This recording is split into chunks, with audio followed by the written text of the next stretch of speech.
Today's big two consoles are pretty much the same underneath the skin, and even on the outside, the design language is familiar. What separates them is games, and with the PlayStation in particular, gamers have access to a whole bunch of unique, exclusive titles that can't be played anywhere else.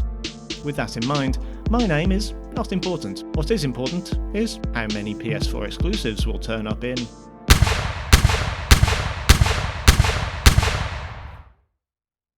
Number 10, Undertale. And straight out of the gate we can tell this is the critics' top 10. One look at Undertale can tell even the uninitiated that this is an indie title, graphically inspired by games of the 1970s and 1980s. In this case, not only was this a nostalgia-inducing style choice, but it also facilitated the development by just one man, Toby Fox, who wrote, designed and scored the game himself, with only some additional artwork supplied by other artists. Undertale is a top-down RPG in the style of classic games like Chrono Trigger, with a combat system inspired by the still popular, inexplicably IMO, bullet hell games. Undertale's story depends greatly on moral choices made by the player. It's not always necessary to engage in combat with opponents, and someone who chooses to fight every time the option comes up will have a very different story experience to someone who chooses the pacifist route. Undertale doesn't have the mass market appeal of the AAA games on this list. Critics, however, love it, and this is shown in its Metacritic score of 92. Number 9, Bloodborne.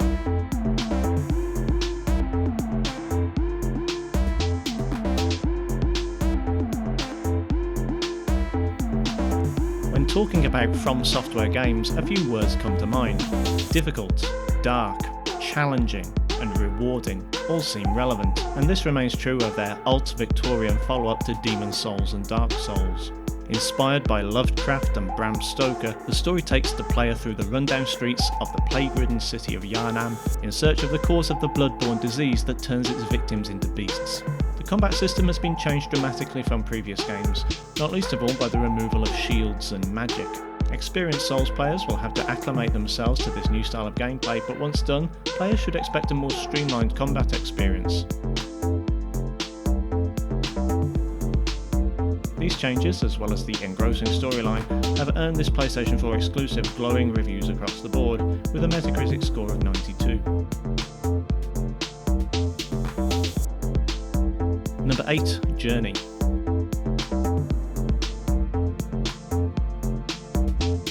Another beautiful indie game from the Games as Art category. 2012's Journey was a PS3 release that later made its way to the 8th generation console and more recently to the PC. Journey is a minimalist masterpiece, a third-person adventure with limited controls that require little to no explanation to the newbie. You can run and jump and sing. The story is told without words. The objective is simple: cross the desert to get to the mountain. As you travel, there will be obstacles, physics puzzles, sections to stealth through, and sections where you get to cooperate with other players online. Such economy of story and control make for a linear, curated experience that doesn't deliver much of what is expected in this era of open-world gaming, and it is for this reason that Journey stands out. Critics were generally praiseworthy, leading to a Metacritic score of 92 for both console editions of the game. Some reviewers took issue with the short length, however. Number 7, Uncharted 4.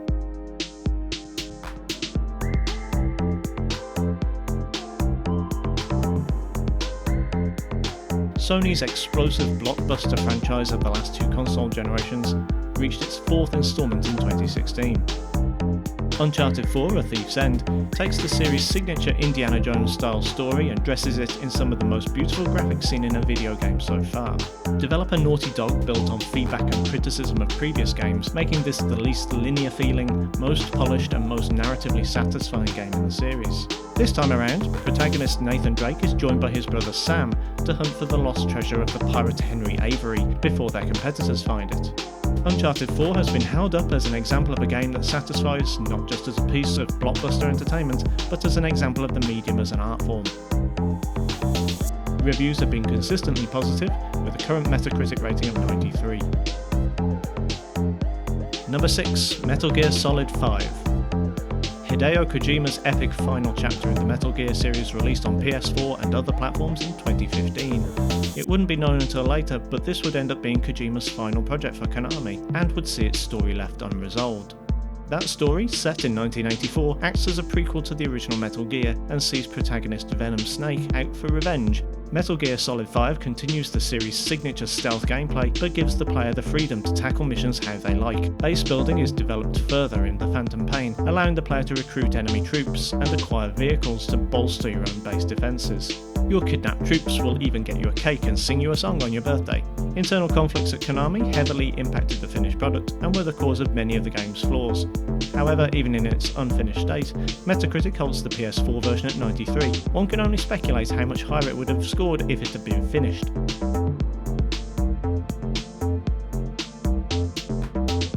Number 5. Persona 5.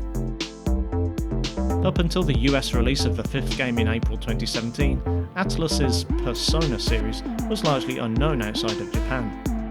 This highly polished, super stylized RPG, once described as part social simulator, part dungeon crawler, puts the player in the role of a Japanese high school student named Joker.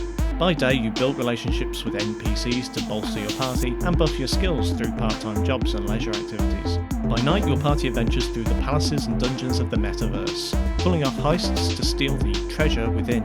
This is complicated further by some high-concept Christopher Nolan-style stuff that I won't go into here. Nevertheless, Persona 5 has been seen by many as a breakthrough title for Western audiences who might not have been familiar with the series before.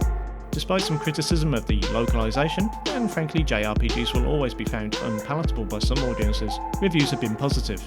Metacritic scores currently tally in at 93. Number 4. God of War.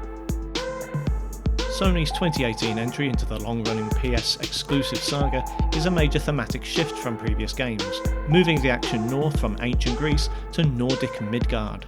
Protagonist Kratos has seemingly mellowed since satisfying his vengeance against the Greek pantheon and retired to Midgard to raise his son Atreus after the death of Kratos' second wife. The game follows Kratos and son as they quest to scatter his late wife's ashes. As well as the tonal shift, the gameplay differs radically from previous games. Kratos has obviously been watching Thor and his hammer Mjolnir, and now has an axe which works similarly. He is also aided by his son Atreus, a mostly AI-controlled companion whose character, and Kratos' relationship to him, develops throughout the course of the game. Reviews centre on that father and son relationship, and are also generally in favour of the new combat system and beautiful art style. It currently weighs in with a Metacritic score of 94, the highest for a PS4 exclusive non-remastered title. Number 3. The Last of Us Remastered.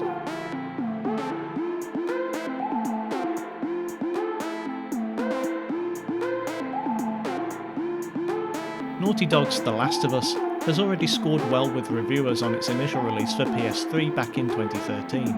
The remastered release the following year for PS4 was only what one might expect from a remaster, the same game remade to take advantage of the more powerful hardware and new controller input of the 8th generation console. In visual terms, this means a higher resolution image, more detailed textures and models, and improved lighting. The story remains the same. After the fall of humanity in the wake of a deadly fungal infection, the protagonist Joel must escort the only known immune individual, a young girl named Ellie, who no longer looks at all like Ellen Page, through zombie-infested America.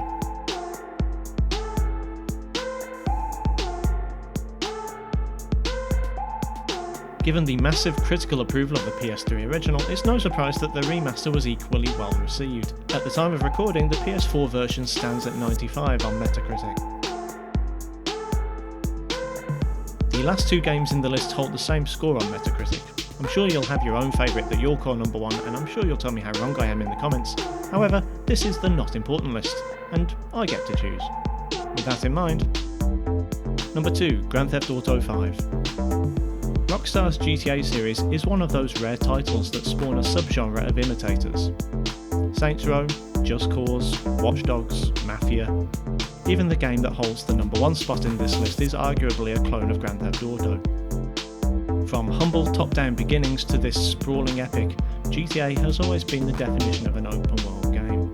Go where you want, do what you want.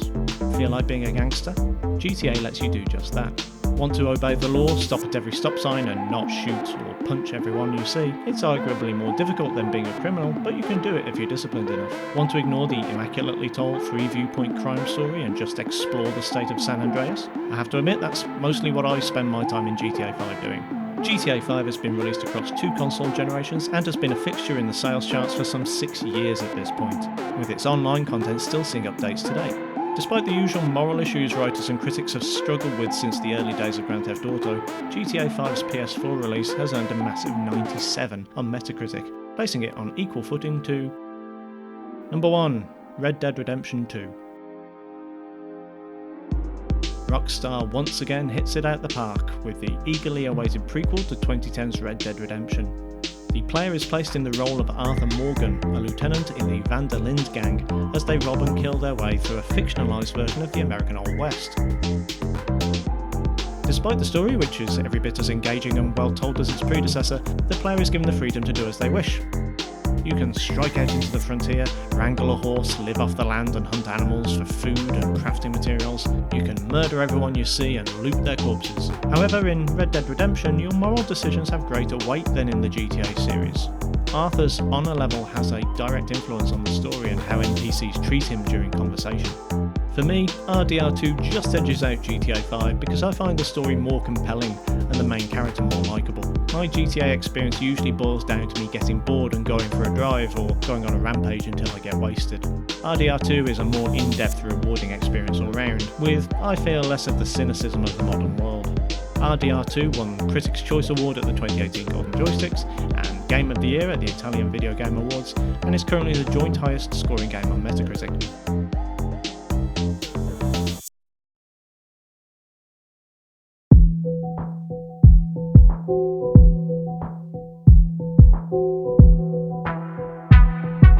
And that's my list. How many of them do you own? Did the appearance of any entry shock you to your very foundations? Was I wrong about anything? Let me know below. Check out my videos on the best-selling games on Xbox down below, and while you're down there, kindly do the usual YouTube things if you feel so inclined, and I'll see you next time.